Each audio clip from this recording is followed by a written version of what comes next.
मागील भागात तोच अभिला सचिनचा फोन येतो. त्याला अर्जंट ऑफिसला जावे लागणार होते. फोन ठेवताच तो पटापट नाश्ता फिनिश करतो आणि शिवण्याच्या कपाळावर केस करत, "शोना, माझी खूप महत्त्वाची मीटिंग आहे. मला ऑफिसला जावे लागेल.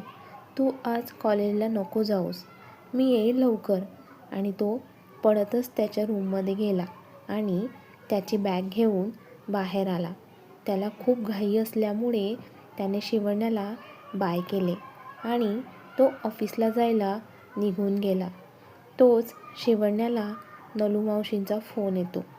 "शिवण्या, माझी तब्येत ठीक नाही आहे, तर मी आज नाही येऊ शकत." "हो ठीक आहे मावशी, ते तुम्ही काळजी घ्या." एवढं बोलून त्या फोन ठेवतात. शिवण्या आधी किचन आवरते आणि तिच्या रूममध्ये जाते. बुक वाचायला हातात घेईल की तिच्या मोबाईलला नोटिफिकेशन येते. कुणाचा मेसेज आला म्हणून ती फोन हातात घेते, तर अभिचा मेसेज असतो. त्याचा मेसेज बघून तिला खूप आनंद होतो, कारण तो तिला रात्री डिनर डेटला घेऊन जाणार होता. तिला तर एवढा आनंद होतो की ती बेडवर नाचायला लागते. पण अचानक तिला गरगरल्यासारखं होतं आणि ती डोकं पकडून खाली बसते. काय हे शिवण्या आनंदाच्या भरात काहीही करत असते. ती मेडिसिन घेते आणि आडवी होते. बेडवर आडवी होताच तिला झोप लागते.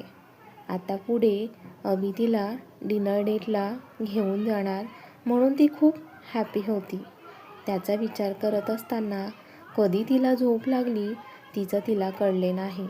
इकडे अभि मात्र रात्रीच्या डिनर डेटचा प्लॅन करत होता. अभिला आधीच माहिती होते डिनरसाठी शिवण्या विचार करत बसेल काय घालायचे म्हणून. तो सचिनला सांगून शिवण्याला सूट होतील असे ड्रेस तो घरी पाठवतो. सचिन आणि जॉन घरी घेऊन अभिच्या रूममध्ये ते ड्रेस ठेवतात. शिवण्या ज्या रूममध्ये होती त्या रूमचा दरवाजा ओपन असतो, तर शिवण्या त्यांना झोपलेली दिसते. तसा जॉन असतोच फ्लॅटच्या बाहेर, पण अभिने त्याला ऑफिसमध्ये बोलावले होते म्हणून तो ऑफिसला गेला होता. पण त्यावेळेत दुसऱ्या विश्वासू गार्डला फ्लॅटच्या बाहेर लक्ष द्यायला सांगितले होते. येताना तो सचिनसोबत येतो. सचिन निघून जातो आणि जॉन पण त्याचे काम करतो. असेच 3-4 तास होऊन जातात. या वेळेत शिवण्या खूप गाढ झोपलेली असते. अचानक तिला जाग येते आणि तिला आठवते की तिला अभिसोबत डेटवर जायचं आहे म्हणून. हे काय, मी अशी कशी झोपू शकते? ते माझी तर काहीही तयारी नाही आहे. काय घालायचे काहीही ठरवले नाही. ती खूप गोंधळून स्वतःशीच बोलत होती. शिवण्या शांत हो, आणि ती एक दीर्घ श्वास घेते आणि स्वतःला शांत करत असते. आधी फ्रेश होते, मग मस्त कडक आल्याचा चहा ठेवते. ती फ्रेश होऊन खाली किचनमध्ये जाते. मस्त कडक आल्याचा चहा ठेवते. चहा होताच कप घेऊन हॉलमध्ये येते आणि पीत असते. आता कुठे ती शांत झाली होती.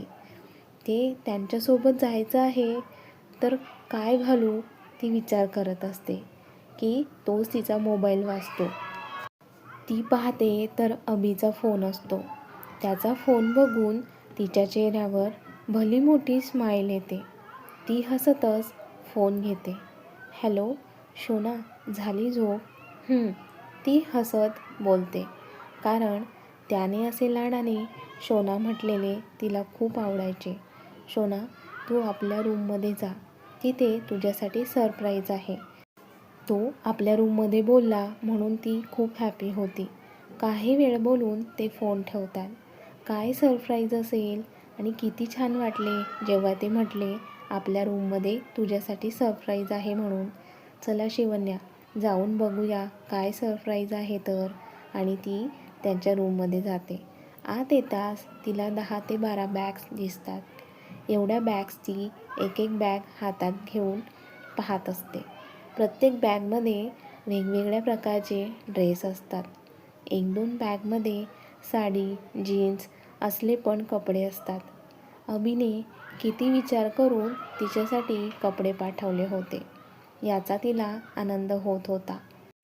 आज मी पण अभिला सरप्राईज देते आणि एक बॅग हातात घेऊन त्यावर प्रेमाने ती हात फिरवते. गालातल्या गालात हसत असते. तोच तिच्या मोबाईलला पुन्हा मेसेज आला. शोना, मी 1-1.5 तासात तुला घ्यायला येईल. तशी ती बॅग घेऊन तिच्या रूममध्ये निघून गेली आणि आवरायला लागली.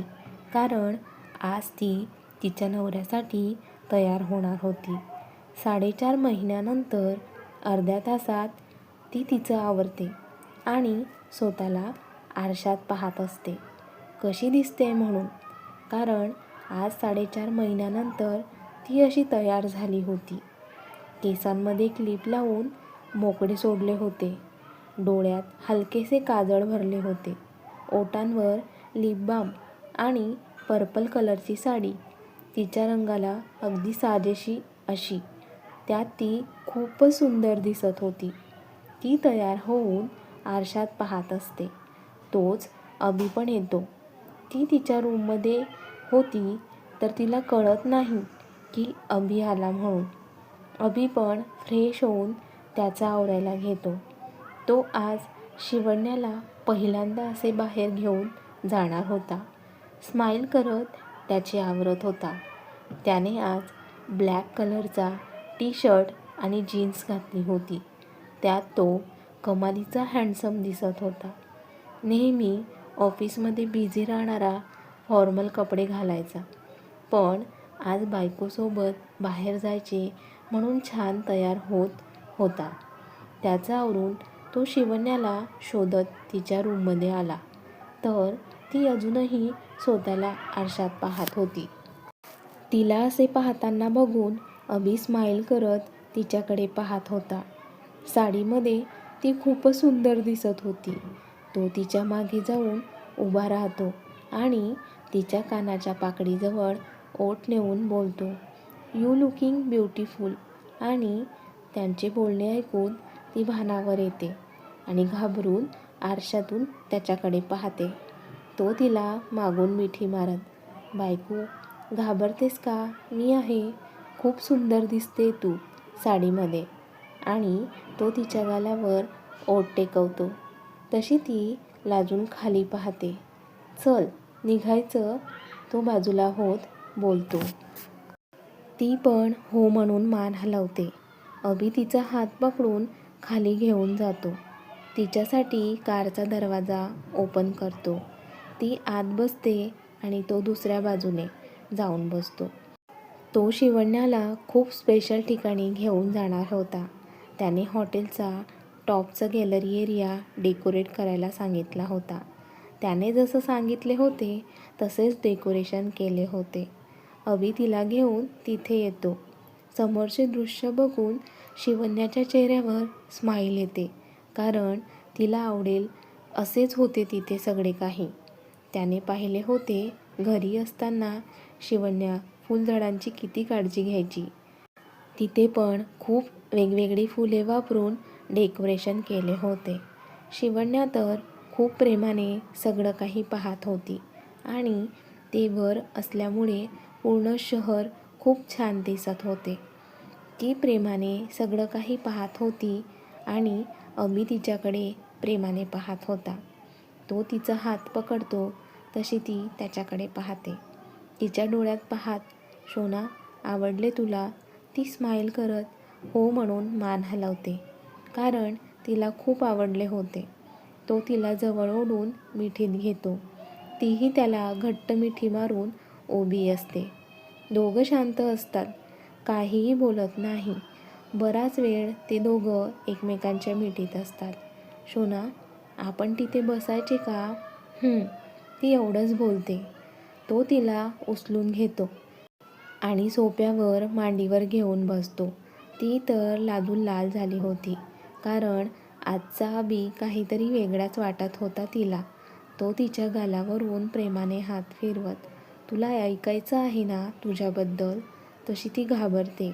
ऐकायचे तर तिला पण होते, पण भीतीही वाटत होती. ते मला खूप भूक लागली आहे. ती आता जेवायचे नाटक करून टाळते. चल. आणि ते दोघं जेवायला सुरुवात करतात. दोघं एकमेकांना भरवत जेवण करत असतात.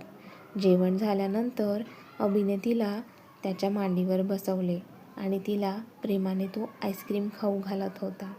ती पण बोलत बोलत खात असते. कधी त्याला पण भरवत असते. आईस्क्रीम खाऊन झाल्यानंतर ती अभिला घट्ट मिठी मारत, अभि, आपल्या दोघांच्या आयुष्यात काय झाले मला एवढं तर नाही आठवत आणि ते आठवण्याचा मी प्रयत्न पण नाही करणार, कारण मला असेच तुमच्याजवळ राहायचे आहे. तुमच्यापासून लांब नाही जायचे मला.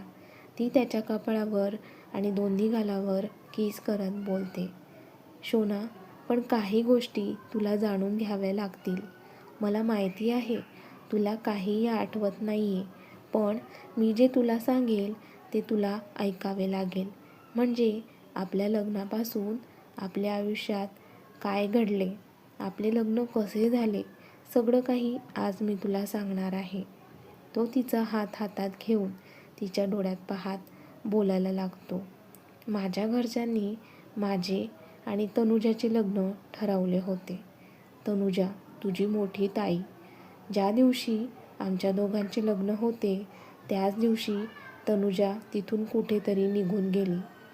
तिला मी माझ्याबद्दल सगळं काही सांगितले होते, पण मला वाटत नव्हते की ती असं काही करेल म्हणून. मला वाटले होते ती घरी या विषयाबद्दल बोलेल आणि घरचे पुढचा निर्णय जो घेतील तो मला मान्य असेल, पण ती तर लग्नाच्या दिवशीच निघून गेली. तनुजा अशी निघून गेल्यामुळे दोघं फॅमिली टेन्शनमध्ये होत्या, कारण प्रश्न त्यांच्या प्रतिष्ठेचा होता. तेव्हाच मी पण तिथे आलो आणि मला एका बाजूला तू उभी दिसली. तुझ्याकडे बघून माझ्या मनात विचार आला आणि मी क्षणाचाही विलंब न करता तुझा हात पकडून तुला सगळ्यांच्या समोर उभे केले आणि म्हटलो, मी हिच्यासोबत लग्न करेल. तेव्हा दोघं फॅमिली शॉक लागल्यासारख्या माझ्याकडे पाहत होत्या. तुझे मामा तर मला विनवणी पण करत होते की माझ्या शिवण्याला या सगळ्यात ओढू नका म्हणून, पण मी माझ्या निर्णयावर ठाम होतो. आता दोघं फॅमिलीनी विचार केला आणि ते नाराजीने आपल्या लग्नाला तयार झाले. अभि तिला एक एक गोष्ट सांगत होता आणि ती शांतपणे ऐकत होती की अचानक तिच्या डोक्यात वेदना होऊ लागली आणि ती डोक्याला हात लावून आ आ बोलू लागली. तिला तसे बघून अभि घाबरला. त्याला आता वाटत होते उगाच तिला सांगायची घाई केली का म्हणून. तो तिला जवळ घेऊन, शोना, खूप त्रास होतोय का तुला? तो प्रेमाने तिच्या पाठीवरून आणि डोक्यावरून हात फिरवत होता. काही वेळाने शिवण्याला बरं वाटतं, पण ती तशीच अभिला मिठी मारून उभी राहते. शोना, मी तुला जे काही सांगितले ते खरं होते. जेव्हा आपले लग्न झाले तेव्हा मी फक्त माझा आणि माझ्या फॅमिलीचा विचार केला. तेव्हा असं माझ्या मनात आले नाही की तुझ्या मनात काय असेल, तुला करायचे असेल का लग्न माझ्यासोबत. म्हणजे मी तुझ्याशी जबरदस्तीने लग्न केले, पण आज निर्णय तुला घ्यायचा आहे आणि तू जे काही ठरवशील ते मला मान्य असेल. आता दोघं शांत होते, काहीही बोलत नव्हते, फक्त एकमेकांच्या मिठीत ते सहवास अनुभवत होते. काही वेळाने ती बोलते, ते आपण घरी जायचे का?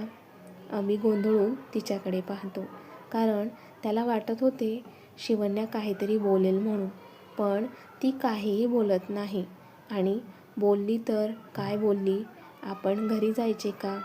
अभिला वाटत होते तिने काहीतरी बोलावे, तिचा निर्णय तिने सांगावा, पण ती पुन्हा त्याला आवाज देते, अहो, आपण घरी जायचे का? तसा अभि भानावर येतो.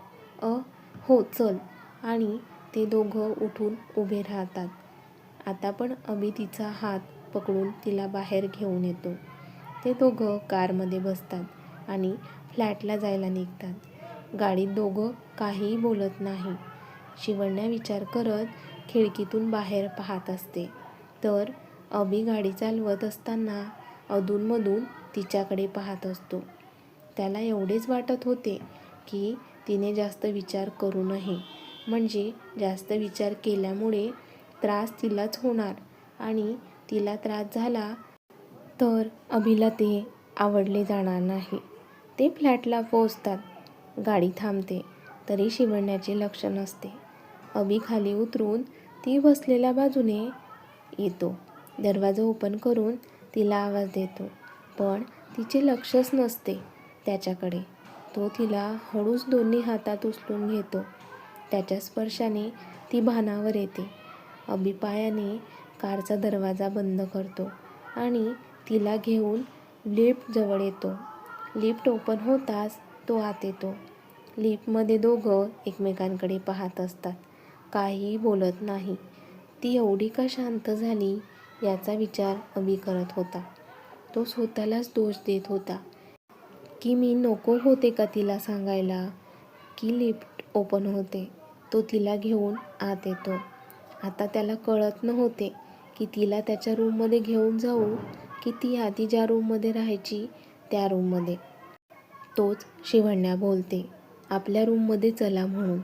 ती आपल्या रूममध्ये बोलली ते ऐकून अभिला खूप आनंद होतो, कारण ते हॉटेलवरून निघाल्यापासून शांत होती ती.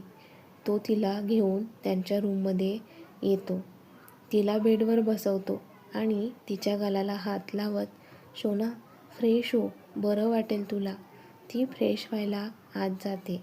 अभि मात्र बेडवर बसून विचार करत असतो की ती फ्रेश होऊन बाहेर येते. ते तुम्ही फ्रेश नाही होणार का? तिच्या आवाजाने तो भानावर येतो आणि फ्रेश व्हायला निघून जातो. तो फ्रेश होऊन बाहेर येतो तर शिवण्या बेडला मागे टेकून बसलेली असते. आताही ती विचारात दिसत होती त्याला. तो तिच्याजवळ जाऊन तिचा हात हातात घेत, शिवण्या जास्त विचार करू नकोस, मेडिसिन घे आणि झोप. तो तिला मेडिसिन देतो आणि तो उठून जाणार की ती त्याचा हात पकडते. तो तिच्या पकडलेल्या हाताकडे पाहत असतो. ते तुम्ही पण झोपा ना इथे. त्याला तिला नाराज करायचे नव्हते म्हणून तो पण तिच्या शेजारी आडवा होतो. ती पटकन त्याच्या मिठीत शिरते. अभि पण तिच्या पाठीवरून प्रेमाने हात फिरवत असतो. दोघं शांतच होते, काहीही बोलत नव्हते. कधीतरी त्या दोघांचा डोळा लागतो आणि ते झोपेच्या स्वाधीन होतात. बघूया उद्याची सकाळ दोघांच्या आयुष्यात काय बदल घडवून आणते. त्यासाठी व्हिडिओला लाईक करा, जास्तीत जास्त शेअर करा, आठवणीने हाईप करा आणि तुमच्या सगळ्यांच्या आवडत्या लाईफ मराठी स्टोरीज चॅनलला सबस्क्राईब पण करा. धन्यवाद.